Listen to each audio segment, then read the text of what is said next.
Back to From the Shed End. Welcome back to the channel. If you're new, as always, please make sure, first of all, you make sure you hit that subscribe button. Let us know your thoughts, all of that good stuff. Yeah, there's a lot to unpick in this video, in this live stream. So if you're here as part of the live stream, if you're here after the live stream, make sure you hit that subscribe button, because we've got to talk about Romeo Lavia, we've got to talk about Enzo Fernández, we've got to talk about Wesley Fofana, we got to talk about Rodrygo. There's a lot of noise, a lot of talk about Rodrygo. Is he going to sign for Chelsea? We're going to get into all of that, unpick it all in this live episode. So make sure, if you're part of the live stream, you get involved in the chat. Let us know your thoughts. Obviously, international break. So, yeah, there's a lot, like I keep saying, there's a lot to unpick. It feels weird, obviously, you know, international breaks can go one or two ways. Yeah, it just goes one or two ways, doesn't it, really? I think you either enjoy international breaks or you don't. You either enjoy them or you don't. And personally, I don't enjoy them for two reasons. One, we normally end up with an injury or two coming back. A lot of our players are traveling far and wide for two matches, one of them potentially being a friendly. So I think, yeah, I think with friendlies or with World Cup qualifiers, I think I've never understood why we don't just play them all at once in the summer. You know, I know that there's a lot of football played in the summer already, but I just think if you played all your qualifiers in almost in a mini tournament environment and you just get them out of the way, you know, that what is that like? What is it? 4 to a group, or 6 in some cases. 4 to a group. You play them maybe once, maybe you do 2-leg rounds. I don't know how it would work, but having like, we've had this is our third international break since the start of the season, I think. So it just feels we're on one hand we're complaining about players constantly playing football, playing too much football, and then on the flip side we're talking about we're talking about just, I don't know, we're constantly talking about can we reduce footballers' time down? Let's just get a mini tournament, qualifiers all together, get that done, and then after that we can just play the season. Personally, that's what I would want to see happening, but it might reduce some of these injuries we're seeing to players like Romeo Lavia, who we've got to talk about. We've got to start the live stream with him. We've got to start the live stream with Romeo Lavia, because he, for me, I said it on the podcast on Friday, but for me personally, Romeo Lavia now has become one of those players, if I'm being honest, that looks a bit like a dud. He looks like a dud. He looks like a dud. He looks like he's going to be one of those players that, unfortunately, we're just not going to be getting the best out of him. That's what I think. I think we're not going to get the best out of him. I'd love to know what you guys think, but I just think we're not going to get the best out of him. Let's get the latest anyway on Romeo Lavia. This is the latest news on Romeo Lavia as it stands at the moment. So Romeo Lavia is set to miss at least one month of football with Chelsea. Now, this is due to a quad injury sustained during the Carabao game. And I have to be honest, I mean, I'll show you his injury record in a minute whilst he's been at Chelsea, and it's not looking good at all. But it says here that he's going to miss at least, and that's the key word I think we should be focusing on here. At least one month of football. 21-year-old has sustained an injury in the 6th minute of Wednesday's Champions League face match at Carabao, where he was replaced by Moises Caicedo. That's also another concern, because Moises Caicedo is playing a lot of football, and we're going to talk about Enzo Fernández later on as well. They're all three of them. All three of them are vital this season for us. Lavia included. Dario Sugo is out. Andre Santos, another one that's going to be crucial. But to lose Lavia, I'm going to read this as well. Injuries and fitness issues limited Lavia's involvement with Chelsea since £53 million plus £5 million in add-on summer move in 2023 from Southampton. The match in Azerbaijan was the midfielder's 30th appearance. Now, it doesn't sound that bad in the grand scheme of things, but what we have to remember is Lavia's been at the club for 2 years now. 2 years he's been at the club. 2 years he's been at the club. And he's only made 30 appearances. That's not starts either. That's 30 appearances for Chelsea Football Club. That ain't good enough. That ain't good enough. 30 appearances. He's yet also, I don't know if it says in this article, he's yet to register a full 90 minutes for Chelsea. He's never played 90 minutes for Chelsea in 2 years.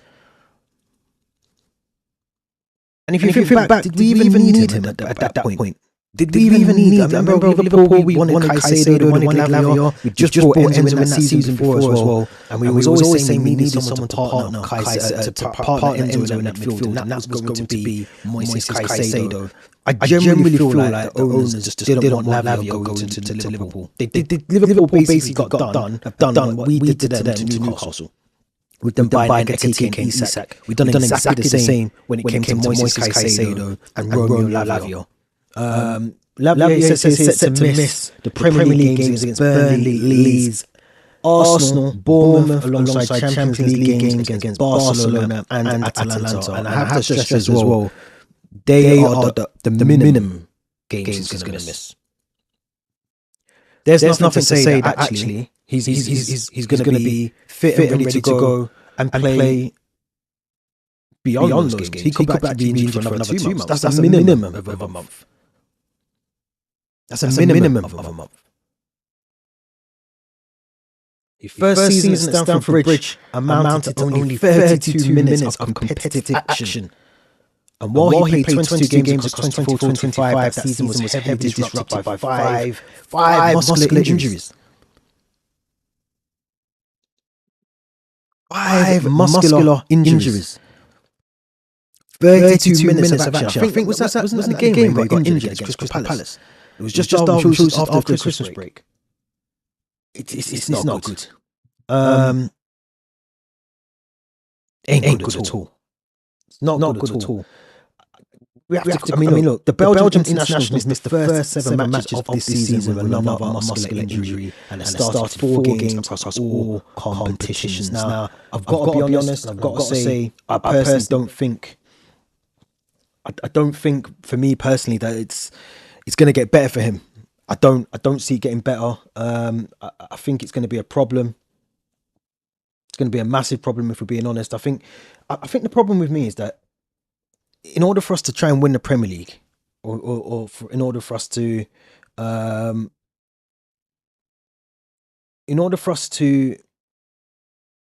one second.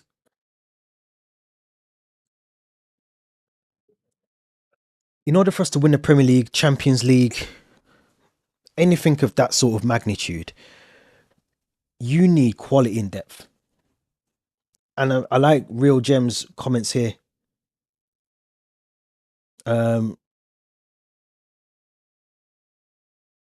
He's understanding what I'm saying, but at the same time as well with Lavia, I just think if we could keep him fully fit, and I've said this before, if we could keep him fully fit, we have one of the best midfields in the world.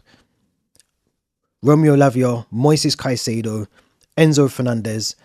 I like the look of Dario Osugo, Andre Santos off the back of what he did at Strasbourg, and coming into this team, he's now got a big role to play. And I said on Friday, the podcast where we recorded the podcast, I said that he's actually got a bigger role to play now than Romeo Lavia, because we need more from the likes of Andre Santos. We need to see more of him. Not that he needs to do more. We need to see more. Enzo Maresca is going to have to now trust him to do more. He's going to have to trust him to do more, because it's clearly obvious we can't keep Lavia fit. Lavia doesn't seem fit. And I want to show you guys this as well, because this is where I currently am with Lavia. I think this sort of sums up everything that I think we've been sort of trying to say, because this is Lavia currently Lavia's injury record.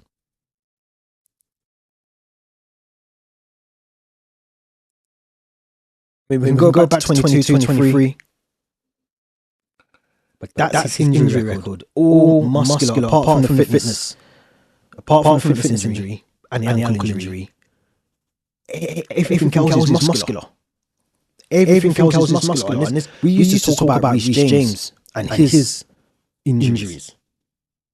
But these injuries here, I mean, look at that. You're missing 186 days, 30 days, 51 days, 33 days, 88 days. Matches after matches missed. Chunks of the season when, if you had a player that is fully fit.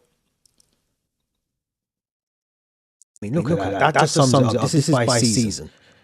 This is per season. Last season, 34 games missed. 5 different injuries. You can't. If you want to win the Premier League, or you want to win the Champions League, or even if you want to win a domestic cup, you have to have players that are able to play more games than that in the team. That's just the reality. You can't have players in the team that are 20%, 30%, 35% fit throughout the season. You don't win anything. Because what happens is the knock-on effect of that, and we're going to talk about Enzo Fernández shortly, the knock-on effect of that is you run your other players who are now having to play more matches than they potentially would have had to play had Lavia been fit. You're now running those players into the ground. We will not win the Premier League. Not just for this factor, not just because of Lavia. Lavia is a small element in why we won't.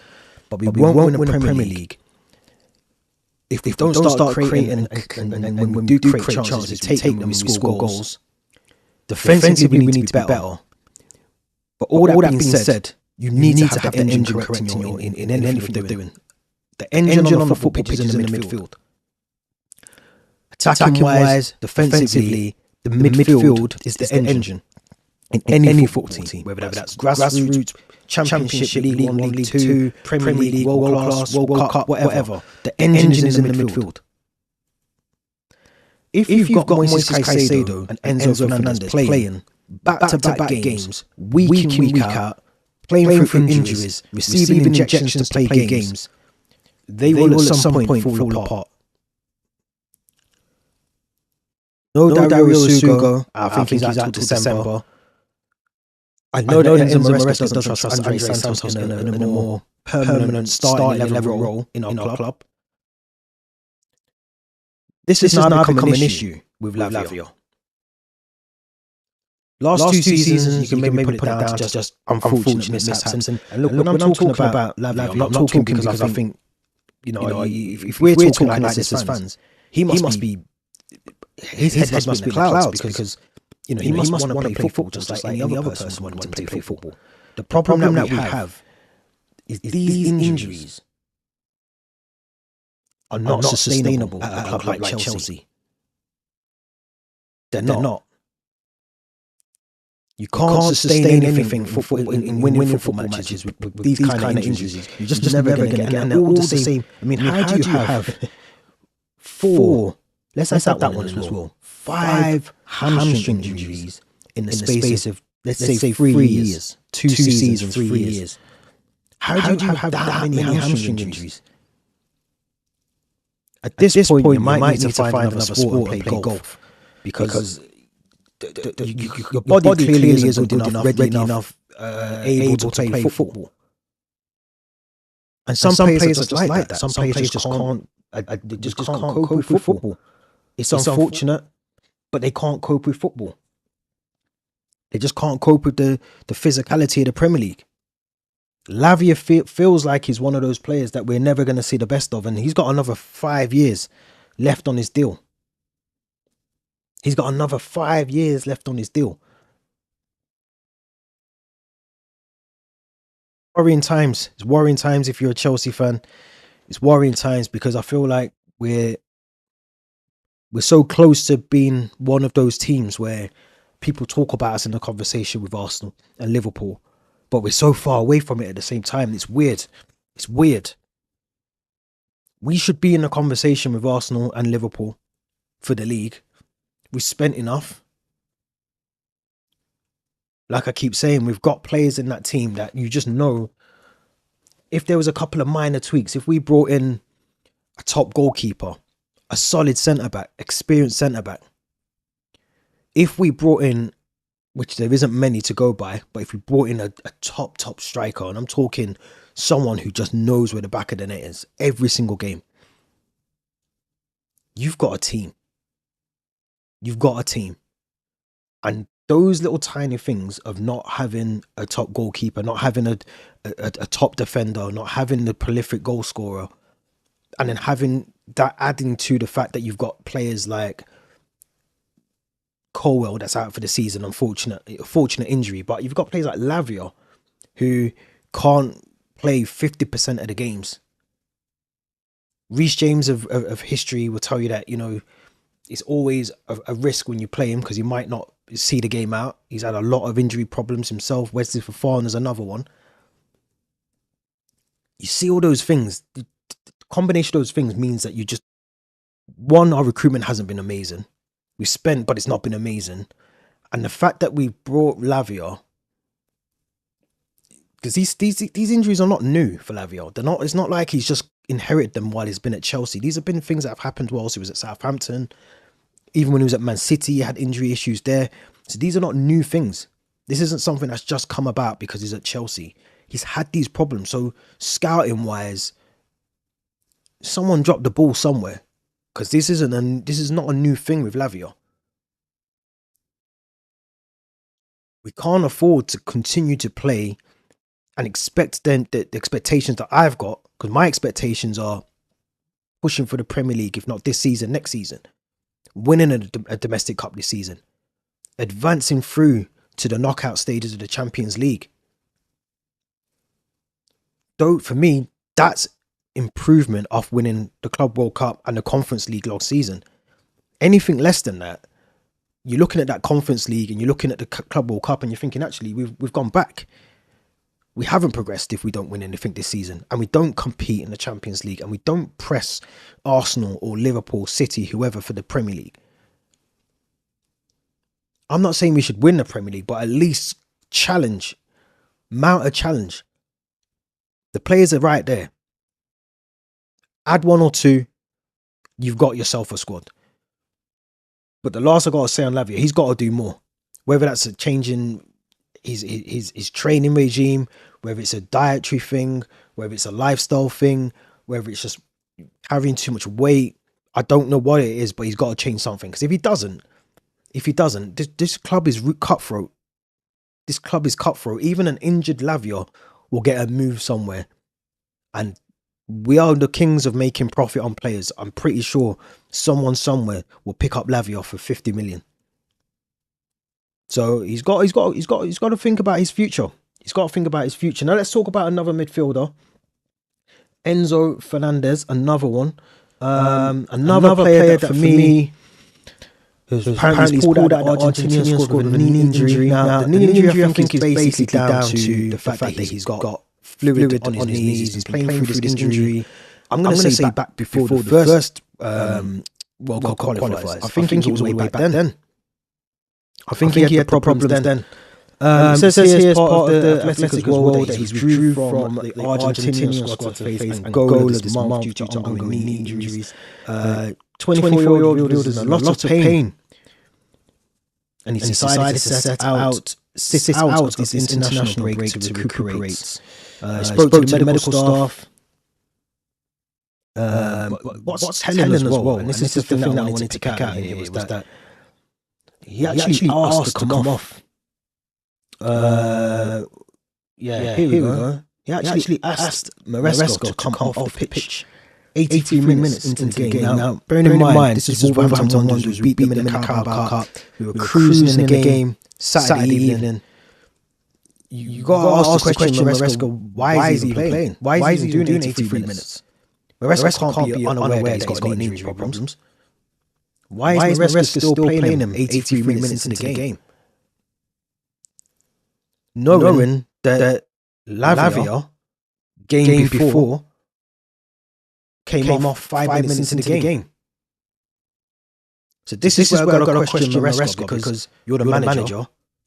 You got to manage minutes. You got to rotate your squad. Now I had Lavia in my team against Karabag. I had him in the lineup because I assumed he's fit enough. Clearly he's not. But Santos is there. Santos is there. We might have to start thinking about throwing Reece James into the midfield again. Gusto right back.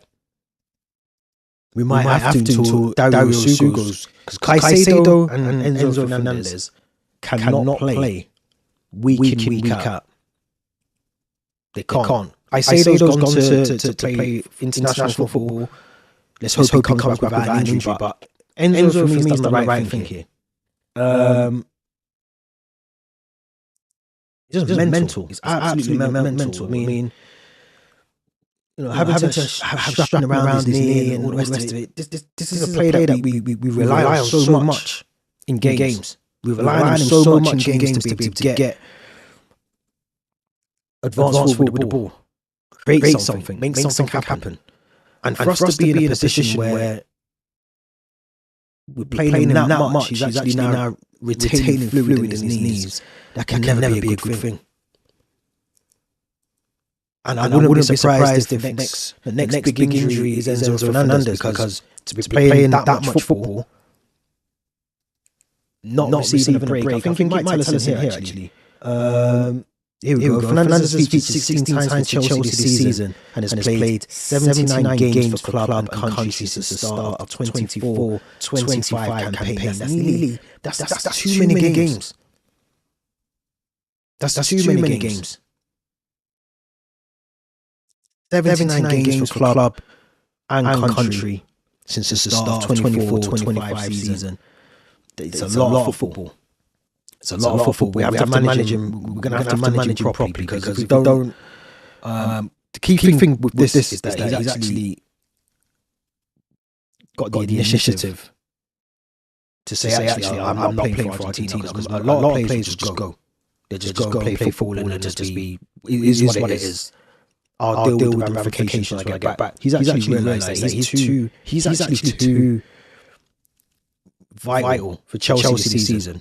And he's sacrificing playing for Argentina to make sure that when he's got the chance to rest.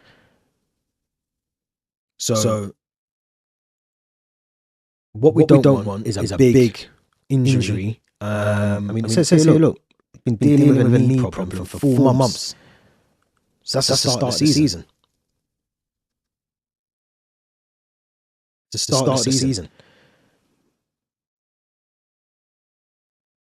That's where I've got a question Maresca, because Maresca has to deal with the management of these players. And when you're 3-0 up against Wolves, you don't need to always play Enzo. You don't always need to play Moises Caicedo. You can swap and change. That's why we've got a big squad. So you can swap and change some of the players, play certain players they don't want to play, bring other players in, give them 45 minutes, give them 60 minutes here, there, and everywhere. Just swap the players, rather than constantly playing the same two in midfield.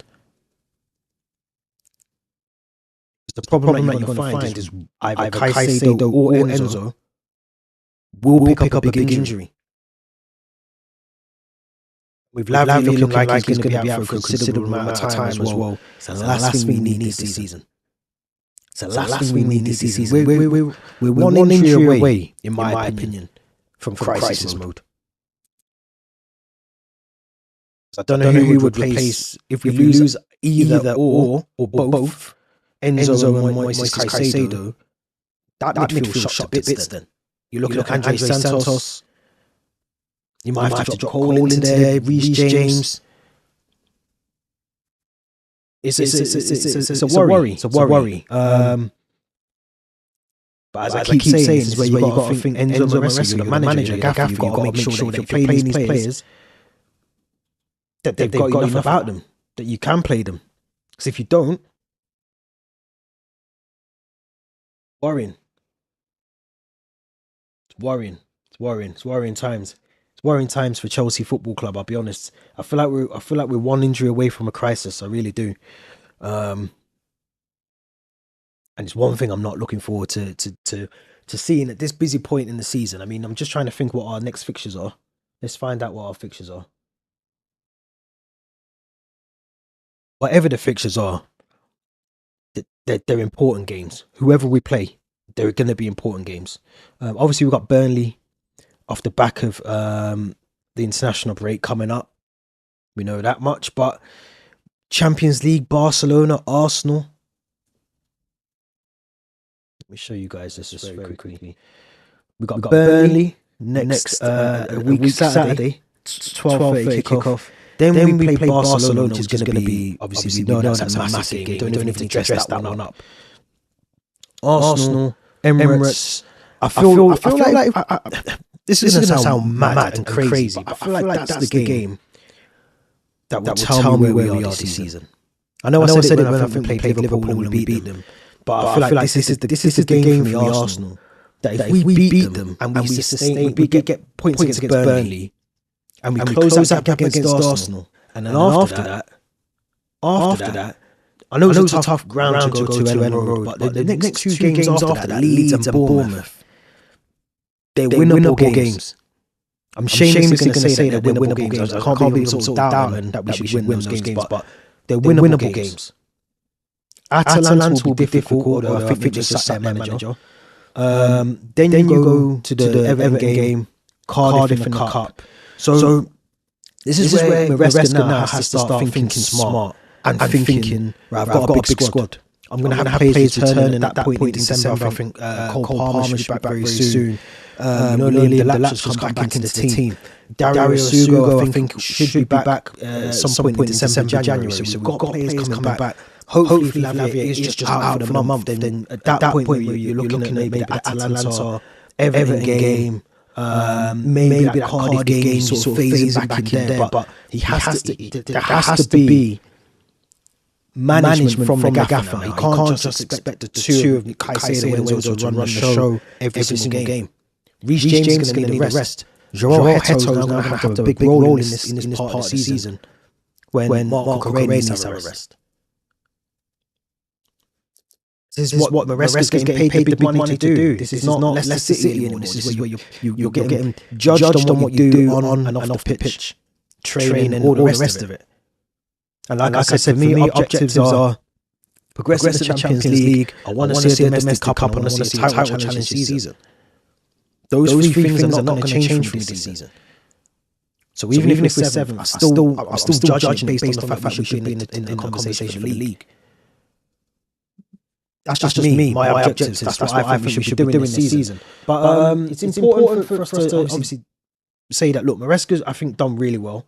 I think a lot of the time we talk about the bad things at Chelsea. We don't always talk about the good things at Chelsea. But Maresca's done really well. And I think beating the likes of Liverpool when no one really gave us a chance to do that, winning the Club World Cup, the record that he's got at Stamford Bridge is brilliant. So I'm not too concerned by the fact that, you know, I'm not too concerned of where we are in the league at the moment, but I think those fixtures I've just pulled up on the screen, there's a lot of winnable games in there. There's a lot of winnable games in that fixture list coming up in December. And if we can retain the players and we can make sure the players stay fully fit, then I generally think, why not? Why not try and get a title charge going?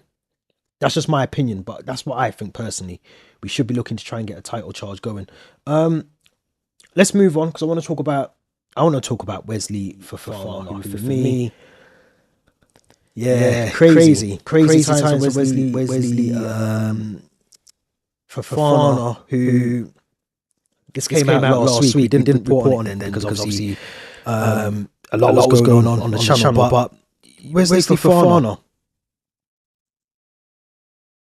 Chelsea had to speak to Wesley Fofana because of his dangerous driving, his latest offence. I think he was caught recently, April 20th, driving his car. I think it's a Lamborghini Urus, if I'm not mistaken. He's driving on the bypass, but driving. I don't know if anyone's seen the video, but he's driving on the hard shoulder. which is mental. It's crazy. They're saying I'm echoing in the chat. It's a bit late to be telling me that now. One sec, let's change this. Let's hope this changes things. Yeah, let me know if that's any better. Yeah, if that's not any better, then let me know. But yeah, in terms of that, in terms of Fofana, driving on the hard shoulder is mental. It's mental. I can't even. Yeah, I can't even think. Like the video. I don't even want to show the video, but these kind of things, you're gonna end up with causing. You're gonna end up causing death by dangerous driving eventually. And the fact that he's, I can't remember if it's in this article, but yeah, he's got 47 now. Let me just, yeah, it says it in here. You only need 12 points on your driver's license to get a mandatory ban in this country. Wesley Fofana has 47 points on his. It's not even funny. On his driver's license, and I think he's already got a 2-year ban, and he was still driving. And I think these kind of things, I just think, not that it's obviously, it's not a football related thing, but you just got to question, like, where's his mentality? If he's doing these things and it's very nonchalant and he doesn't really understand that, doing this is eventually it could eventually kill someone. That you could actually kill someone. It'd be a waste of a career, I suppose, is what I'm coming around to, full circle. It's a waste of a career. 24 years of age, he's on good money, he's one of the best. On his day, Wesley Fofana and Levi Colwell, I would probably say, is our best centre-back partnership that we have at the club. And it's just one of those things. You shouldn't take, 47 points. You shouldn't take the fact that you're nearly, you're driving on a hard shoulder, overtaken or undertaken on the hard shoulder. You shouldn't take for you to get an 18-month community order, 300 community service hours. You shouldn't take all of those things. You shouldn't take none of those things. And the worst thing is, if he gets caught again, which I'm pretty sure will be in his article somewhere, if he gets caught again, he'll probably get a prison sentence. Like, this is just the harsh reality. He'll probably get a prison sentence because the amount of things he's got. Like, he can't operate a car till May 13th, 2027. He's already got 8 speeding offences earlier in the year. The fact that representatives of Chelsea have had to speak to a grown 24-year-old man about how to drive to get to training and back, and the fact that that still hasn't really sunk in by the looks of it and by the sounds of it, to me, that's a problem. But the next offence will be a prison sentence, 100%, because you can't total up to 47 points and be driving while banned, and it's reckless driving. It's undertaking. Yeah, undertaking's just crazy. But look, hopefully this is a lesson to Fofana. Hopefully he realizes that actually, you know what, I've done wrong, and I agree with Rax in the comment section as well. Fofana is and Colwell is definitely our best centre back partnership pairing. And he got community service, but the thing is, it's just another Mudryk situation. We don't need to be in that. I've just been speaking about, we need experience in defence. We need players that are to the standard of trying to make us win a Champions League or a Premier League. I'm still TBC whether that is even Wesley Fofana, but we know that Wesley Fofana on his day is probably our best centre-back. We know that Levi Colwell is one of our best centre-backs. We know that Levi Colwell's out for the remainder of this season, so we need Wesley Fofana to focus on football and stop thinking is Lewis Hamilton. Like, just get an Uber, get a driver, get one of your teammates to drop you back and forth to Cobham. Like, it's not even that hard. It's just things like that. Just for me now, I'm just at the point where, like I just said, with one injury or one prison sentence in this case away from a crisis at Chelsea, because we shouldn't even be there. We shouldn't even be in this crisis talk or anything. We're sitting comfortable in the league. You know, a couple of wins in the Champions League should propel us up to the top 8, which is what we need. Cardiff City in the quarterfinals of the Carabao Cup. Everything is going well. But whilst things are going well, it's only going to take a big injury to Enzo or a big injury to Moises Caicedo, or we lose Wesley, Fofana and Levi Colwell, obviously Colwell to injury and Fofana to something more stupid that's preventable, to be away from a crisis. So it's difficult. It's difficult. I don't understand where and why he's coming from, that why he would think to do that, why he would think that that's a sensible thing to do. But let's hope he's learned his lesson, because if he hasn't, I would go as far as to say that I think personally, it's not looking good for him. It's not looking good for him at all. Let's just round up very quickly. There's a couple of things I want to try and round off on before we wrap up the live stream. And apologies, I didn't know there was an echoing, so the first 30 minutes at least of this will be an echo. So we'll get that sorted. We're using a new platform to stream on, so we're going to get used to that. So apologies for that. But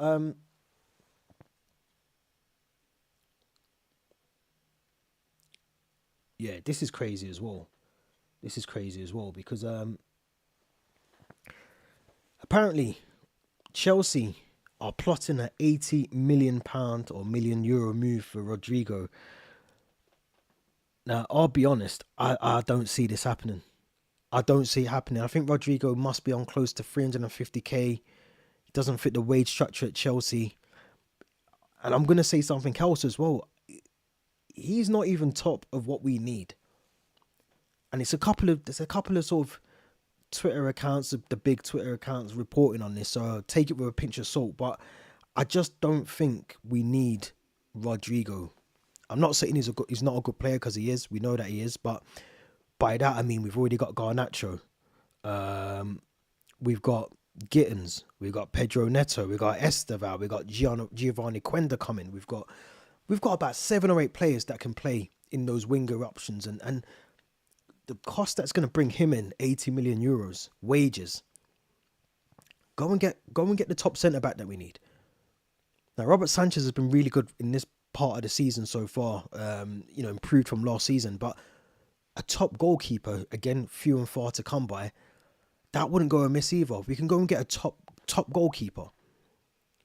And like I keep saying, that striker, that elusive striker that we still haven't really replaced from Diego Costa. Those are the top priorities. Bringing in Rodrygo should be a luxury signing when you've got all those things ticked off. I'd love to know what you guys think in the chat. Rex is saying that I think it's fake. I agree with you.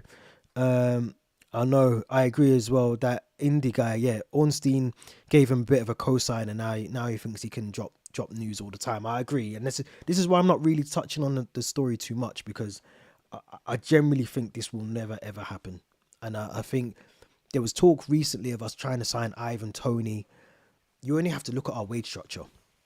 I think Reece James, Raheem Sterling, Ben Chilwell was obviously one of them, or near the top. I think Fofana's quite up there. I think 220 a week. Sterling's 350,000. Reece James, I think, is on 300 grand a week. So those are the only players I can see earning that sort of money. I don't think anyone else that comes through the door at Cobham, at Chelsea, will be ever handed out a contract that's more than 200 grand a week. Maybe 220 at a push. I don't see it. And Rodrygo, if I'm not mistaken, I think he's on about 350 to 400 grand a week.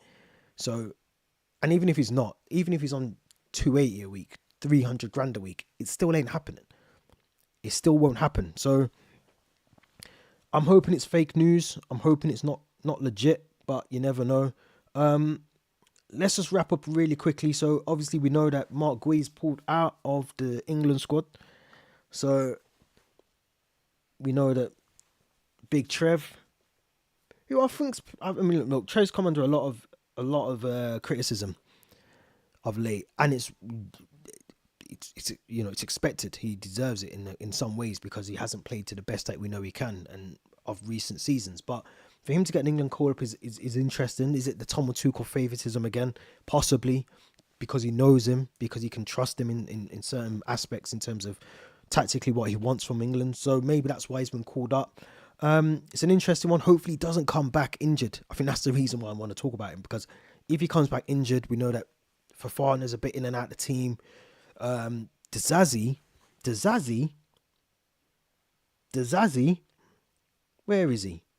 Dizazi turning up to play for captain in the development squad at the weekend. It's strange, Dizazi. I mean, where he's come from in terms of where he was maybe 2 or 3 years ago to where he is now, it's mental. It shows two things for me. One, when you get near the top, coming down is just as quick. And it also potentially shows a lack of, I don't want to say professionalism, but definitely a lack of hunger maybe for the game, because he was considered under Pochettino, he was considered under the previous managers that we've had at the club. And for him to be where he is now, playing captain in the development squad, is mad to me. Agree with Rex in the comments. Yeah, happy for Chalobah as well. Yeah, he needs to improve as well, 100%. But I think for Dizazi, it's telling that you're in the development. And why I don't like this as well, why I don't like seeing players that have been in the men's squad, the senior squad, playing in the development squad, because it's taken away an opportunity from one of the kids that want to come through and play in the development squad. He's taken up a space in their team where you could be playing one of the younger kids in there. So I never really understand this whole thing of playing younger players. I know United did it with Tom Huddleston a couple of years ago. I think Jay Spearing was playing for Liverpool's development squad last season and even this season. I've never really understood that. I think if he's not good enough for the first team, you shouldn't then shoehorn him into your dev squad to make sure that he's getting minutes. If he's not good enough, find him alone, sell him. Even if you've got to sell him at a cut price, sell him. Because if he's not good enough, you got to get him out of the team. But yeah, it's unfortunate because it takes away an opportunity for someone in that development squad to progress their career. And their career could be going on a nice trajectory, and then suddenly it stops because you got to play Axel Dizazi to give him minutes. But look, it sounds like the door isn't shut on him. I mean, like I keep saying, we're one big injury away from a crisis. And if that means that Axel Dizazi is playing, keeping himself fresh, regular, unlike Raheem Sterling, then maybe there is a way back in. What I will say is I don't think he's good enough. And I don't think he's good enough for a number of reasons. But yeah, it says here as well, we reported it on our Twitter account that there's a lot of talk around Dortmund trying to get him. I tell you what, I wouldn't be against Anslamino, who's playing obviously in Dortmund. If we can recall him, and if we can send Axel Dizazi to Dortmund in replace, that would be a good deal. In fact, that's the deal that makes sense.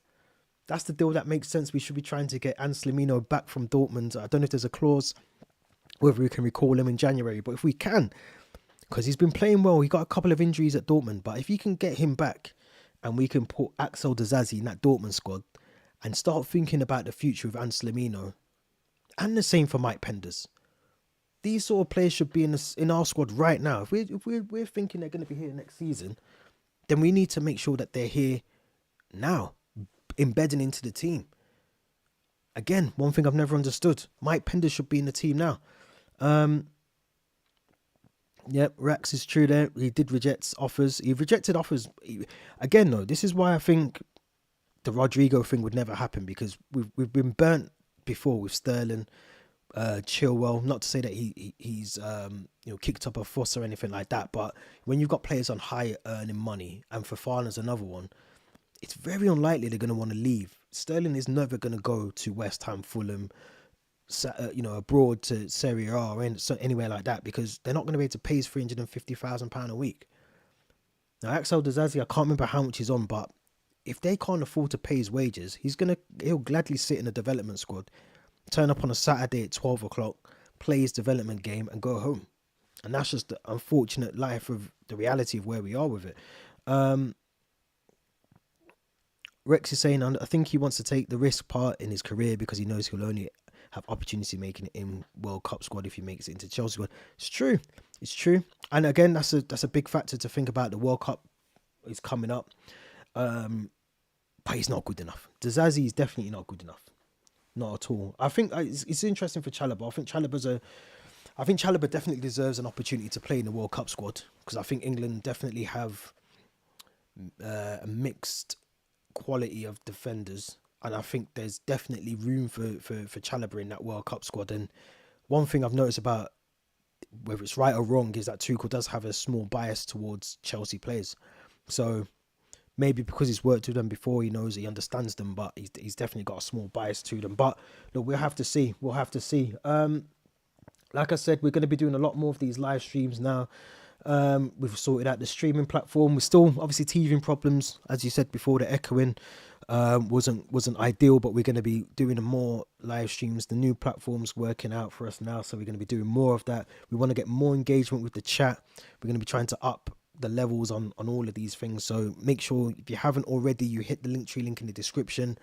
If you haven't, more importantly, because the algorithm is an absolute mess on YouTube at the moment. So if you haven't already, make sure you like this video, and if you haven't done so, subscribe, share the words. Let's get the channel up and running again. Podcast will be back as well later on this week. There'll be obviously no football to talk about in terms of previews for the weekend, but we'll be doing some content on that, so make sure you tune in. Thank you for everyone that's been involved in the chat as well. Appreciate everyone that's been here. So like, subscribe, all of that stuff. We'll be back soon. Enjoy the rest of your Tuesday, and we'll be back tomorrow.